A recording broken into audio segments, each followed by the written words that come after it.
வணக்கம். செல்வகுமாரின் நீண்டகால வானிலை எச்சரிக்கை. இருக்கக்கூடிய தென்மேற்கு பருவமழை காலம், அதனைத் தொடர்ந்து வடகிழக்கு பருவமழை காலம் 2025 ஜனவரி இறுதி வரை மழை பொழிவு எப்படி இருக்கும்?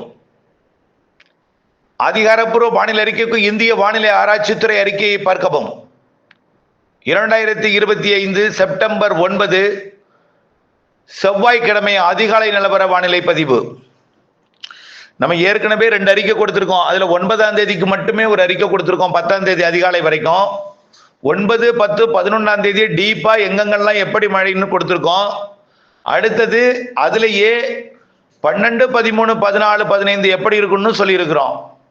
12, 13, 14, 15 ஆந்திர பிரதேசத்தில் உருவாகக்கூடிய காற்றழுத்த தாழ்வு பகுதி காரணமாக, அது ஆந்திர பிரதேசம் தெலுங்கானா வழியாக மகாராஷ்டிரா பகுதியை நோக்கி கடக்க போகிற நிகழ்வு காரணமாக ஆந்திர எல்லையோர மாவட்டங்களுக்கு 12, 13, 14, 15 தேதிகளில் மழை இருக்கும். ஆந்திரா, தெலுங்கானா, கர்நாடகா, கோவா, மகாராஷ்டிராவில் நிறைய மழை பொழிவு கொடுக்க போகுதுன்னு சொல்லியிருக்கோம்.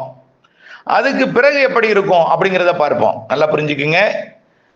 ஆந்திர பிரதேச நிகழ்வு ஆந்திர பிரதேச கரையை கடந்து மேற்கு நோக்கி நகர்ந்து செயலிழக்க அதன் பரப்பு விரிய ஆந்திர பிரதேச எல்லையோர மாவட்டங்கள்ல 16ஆம் தேதியிலிருந்து மழை தொடங்கும்.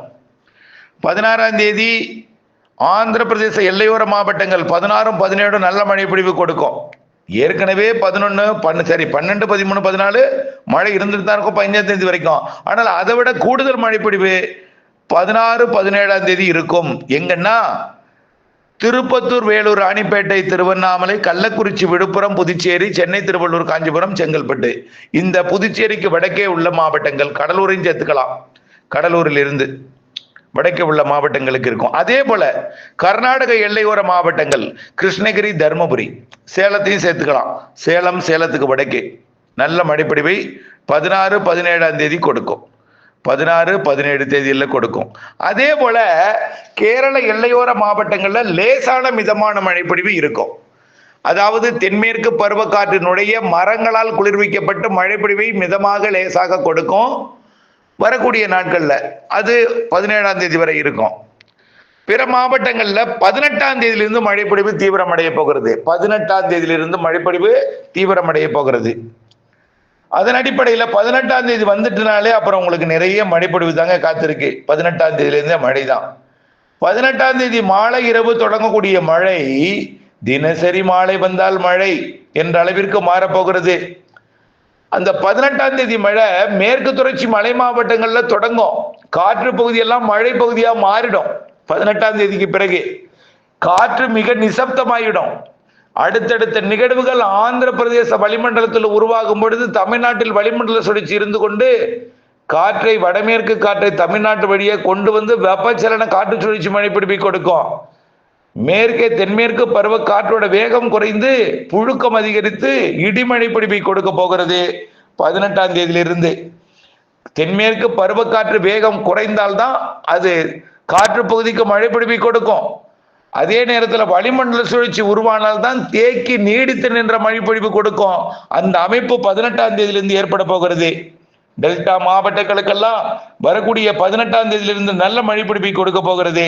டெல்டா மட்டுமல்ல, அதாவது ஆந்திர எல்லையோரம் தொடங்கும் மழை, பிறகு கர்நாடக எல்லையோரம், பிறகு அனைத்து வட உள் மாவட்ட பகுதிகள், பிறகு டெல்டா வடக்கு, டெல்டா மத்திய பகுதி, டெல்டா தெற்கு என்று படிப்படியாக தீவிரமடைந்து மேற்கிலிருந்து வரக்கூடிய மழைப்பொழிவை கடலோர மாவட்டம் வரைக்கும் வந்து கொடுக்கும் வகையில முதல்ல டெல்டா மற்றும் வடகடலோரத்துக்கு கொடுக்க தொடங்கும். பிறகு பரவலாகிவிடும் 19ஆம் தேதி. 19ஆம் தேதியெல்லாம் கேரள எல்லையோரம் தொடங்கி வங்கக்கடலோரம் வரைக்கும் மழை, அடிக்கடி மழை சென்னைக்கு இருக்கும். இந்த ஆண்டு நிறைய மழை பொழிவு எதிர்பார்க்கக்கூடிய, அதாவது செப்டம்பர் மாதம், அக்டோபர் மாதம் இந்த தென்மேற்கு பருவமழையோட இறுதிக்கட்ட அதிக மழைப்பொழிவு எதிர்பார்க்கக்கூடிய இடம் எங்கன்னு பார்த்தீங்கன்னா புதுச்சேரிக்கு வடக்கே ஆந்திர எல்லையோரம் வரைக்கும் தமிழ்நாட்டில். அதில் எந்தெந்த மாவட்டங்கள் அதிகமாக இருக்குன்னா திருவள்ளூர், சென்னை, செங்கல்பட்டு, விழுப்புரம், புதுச்சேரி மற்றும் உள்ளே திருப்பத்தூர், வேலூர், ராணிப்பேட்டை, திருவண்ணாமலை, கள்ளக்குறிச்சி, விழுப்புரம். கடலூருக்கும் இருக்கும். வடக்கு பகுதி கடலூர்ல பெரும்பாலும் அந்த உளுந்தூர்பேட்டை ஒட்டிய அந்த பகுதியில் இருக்கும். டெல்டாவிற்கும் உண்டு. டெல்டாவின் தெற்கு ஓரத்தை விட மத்திய அதிகமா இருக்கும், மத்திய விட வடக்கு அதிகமா இருக்கும். அதுதான் வடக்கே போக போக மழைப்பொழிவு அளவு கூடுதலாக இருக்கும். 19ஆம் தேதி பரவலான மழைப்பொழிவு, 20ஆம் தேதி இன்னும் பரவலாகி தென் மாவட்டத்திற்கும் தென்கோடிக்கும் கொடுக்க தொடங்கினோம். குமரி முதல் திருவள்ளூர் வரைக்கும், குமரி முனை முதல் பழவேற்காடு ஸ்ரீஹரிகோட்டா ஆந்திர எல்லையோரம் வரைக்கும், தடா வரைக்கும் 20ஆம் தேதி நல்ல மழைப்பொழிவு கொடுக்கும். கேரளாவிற்கும், கேரளா தமிழ்நாடு ரெண்டும் ஒரே மாதிரியான மழைப்பொழிவு கொடுக்க போகுது. அப்ப என்ன ஆகும்? மேற்கு தொடர்ச்சி மலைக்கும் அதே தான், பாலக்காட்டு கணவாய்க்கும் அதே தான், ஆரியங்காவு கணவாய், ஆரல்வாய்மொழி கணவாய், கயத்தாறு, தாராபுரம், குடிமங்கலம், உப்பார் அணைக்கட்டு பகுதி எல்லாத்துக்குமே 20ஆம் தேதியிலிருந்து பரவலான மழைப்பொழிவு கொடுக்க போகுது. திண்டுக்கல் மாவட்டத்துக்கும். அப்போ எப்போ 9, 10, 11க்கு அப்புறம் காற்று பகுதிக்கு அப்புறம் எப்போ மழை? 18ல இருந்து தொடங்குது. ஆனா 18, 19 கொஞ்சம் தீவிரம் குறைவா தான் இருக்கும். காற்று பகுதிக்கு 20ல இருந்து தீவிரம், காற்று பகுதிக்கு 20ல இருந்து தீவிரம், 20ல இருந்து காற்று பகுதி எல்லாம் காணாம போயிடும். காற்று பகுதி எல்லாம் மழை பகுதியா மாறிடும். 21 அதே போல காற்று பகுதிக்கு மழை, எங்கும் மழை. காற்று பகுதிக்கு மழைன்னா எல்லா பகுதிக்கும் மழை கிடைச்சிருங்க. காற்று பகுதி தான் பிரச்சனைக்குரிய பகுதி. பிரச்சனைக்குரிய பகுதிக்கே பிரச்சனை இல்லாத மழைன்னா பிரச்சனை இல்லாத பகுதிகளுக்கு நிச்சயமா அதிக மழை, நிறைய மழை, எச்சரிக்கை கொடுக்கக்கூடிய அளவிலே மழைப்பொழிவு இருக்கும் என்பதுதான் இந்த எச்சரிக்கை. புரியுதுங்களா? அப்ப 20ஆம் தேதியை விட 21ஆம் தேதி மழைப்பொழிவு பரப்பல் கூடும், 22 அதை விட கூடும், 23, 24 நான் ஸ்டாப்னா எல்லா நாளும் உண்டு.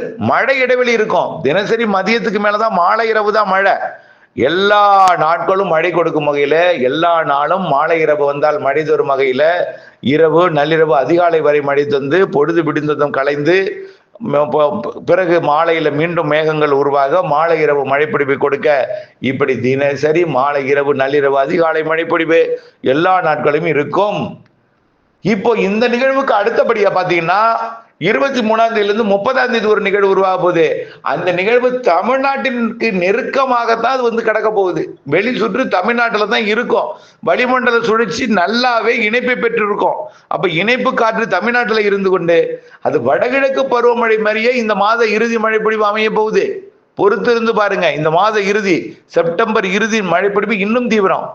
காற்று பகுதியெல்லாம் அதுக்கப்புறம் பேசவே தேவையில்லை. கணவாய் பகுதி காற்று பகுதியெல்லாம் பிரிக்க தேவையில்லை. இனிமே அடுத்த வருஷம் தென்மேற்கு பருவமழை காலத்துல தான் நம்ம காற்று பகுதி கணவாய் பகுதியெல்லாம் பிரிக்கணும். அப்ப தூத்துக்குடி என்ன? தூத்துக்குடியும் மழை பகுதியும் ஒண்ணுதான். அதே போல தாராபுரமும் உப்பார் அணைக்கட்டு பகுதியும், அதே போல குடிமங்கலம், கொங்கல் நகரம், உடுமலைப்பேட்டை எல்லா காற்று பகுதியும் அப்புறமா மழை பகுதியோட சேர்ந்துடும். அது எல்லாம் மழை தான். அப்போ அடுத்ததாக இந்த மாத இறுதியில் வரக்கூடிய நிகழ்வு அதை விட கூடுதல் மழைப்பொழிவை தரும். இது இன்னைக்கா சொன்னோம்? 8ஆம் தேதி மழை தொடங்கும், 6ஆம் தேதியே மழை தொடங்க வாய்ப்பு இருக்கு. 8ஆம் தேதி 9 தீவிரம் அடையும், இப்படியே போகும். 12க்கு மேல இன்னும் தீவிரம் நிகழ்வு உருவாக போகுது ஆந்திரா. 18ஆம் தேதியிலிருந்து இன்னும் தீவிரம், அடுத்தடுத்த நிகழ்வுகள் தீவிரம். எல்லா நிகழ்வும் அக்டோபர் 15ஆம் தேதி வரைக்கும் 4 நிகழ்வு ஆந்திர பிரதேசம் கிடக்கும். இது அப்படியே நடக்கும். புரியுதுங்களா? அக்டோபர் முதல் வாரம் 2வது வாரம் அந்த நிகழ்வும் ஆந்திர பிரதேசம் தெற்கு பகுதியில் கிடந்து அதுவும் நிறைய மழை. அடுத்து அதுக்காக தென்மேற்கு பருவமழையோட புள்ளி விவர அறிக்கை செப்டம்பர் 30ஓட நிறைவடைந்தாலும் தென்மேற்கு பருவமழை அக்டோபர் 15 வரை தொடர்ந்து நல்ல மழைப்பொழிவை கொடுக்கும். அதற்கு பிறகு வடகிழக்கு பருவமழை அப்படியே தலைகீழா மாறி நிறைய மழைப்பொழிவை கொடுக்கும். வடகிழக்கு பருவமழை நிறைய எச்சரிக்கை தொடர்ந்து கொடுத்து கொண்டே இருக்கிறோம். அதுல எந்த மாற்றமும் இல்லை. கண்டிப்பா சொல்றேன், வடகிழக்கு பருவமழை சிறு நிகழ்வும் நிறைய மழை தரும், நிறைய வலுவான நிகழ்வும் உண்டுன்னு சொல்லியிருக்கிறோம். அக்டோபர் 18 தொடங்கக்கூடிய வடகிழக்கு பருவமழை தீபாவளியில் அளவான லேசான மிதமான மழைப்பொழிவை கொடுத்தாலும் தீபாவளி முடிந்த பிறகு படிப்படியா அதிகரிக்கும். அக்டோபர் இறுதியில தீவிரமடையும். நவம்பர்ல வடகடலோரம் வடவுள் மாவட்ட பகுதிகளுக்கெல்லாம் வடகடலோரம் ஆந்திர எல்லையோரம் நிகழ்வு கிடக்கும்.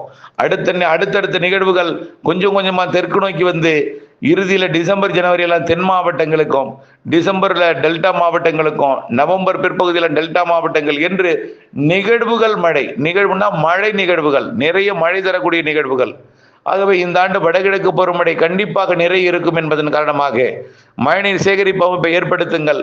வடிகால் வாய்க்கால்கள் எல்லாம் சரியாக வைத்துக் கொள்ளுங்கள். வடியும் வகையில ஆக ஒன்றுபட்ட ஒரு வடிகாலை உருவாக்க வேண்டும். அதாவது விவசாயிகள் எல்லாமே உங்க மடையை கட்டுறது இவங்க மடையை கட்டுறதுன்னா ஒட்டுமொத்தமா அது அனைவருக்குமே பிரச்சனை ஏற்படுத்தும். அடுத்தடுத்தது ஒன்றிணைந்து வடிகால் வசதிகளை சீர் செய்து வைத்துக் கொள்ள வேண்டும். ஆகவே இந்த வருடம் பெரும்பாலும் நீரை வடிய விடும் அளவிற்கு தான் இருக்குமே தவிர நீர் பற்றாக்குறை என்பதற்கு வாய்ப்பில்லை. உள் மாவட்டங்களுக்கும் எல்லா மாவட்டங்களுக்கும் விவசாயத்துக்கு ஏற்ற மழை பெய்தாலும் கடலோர மாவட்டங்கள் அதிக மழை இருக்கும் என்பதுதான் இந்த ஆய்வறிக்கையினுடைய சுருக்கம். ஜனவரி மாதம் இறுதி வரை வடகிழக்கு பருவமழை தொடர்ந்து கொண்டிருக்கும் என்பதும், குளிர் வந்தாலும் அது மழைக்கு சாதகமாகத்தான் இருக்கும், பனிப்பொழிவு வந்தாலும் மழைப்பொழிவுக்கு சாதகமாக தான் இருக்கும், இடைவெளி இருந்தாலும் மழைப்பொழிவு எல்லாம் சேர்த்து நிறைய பொழியும் என்பதுதான் இந்த ஆய்வறிக்கையின் சுருக்கம். இணைந்திருங்கள் அப்டேட்ஸுடன். நன்றி.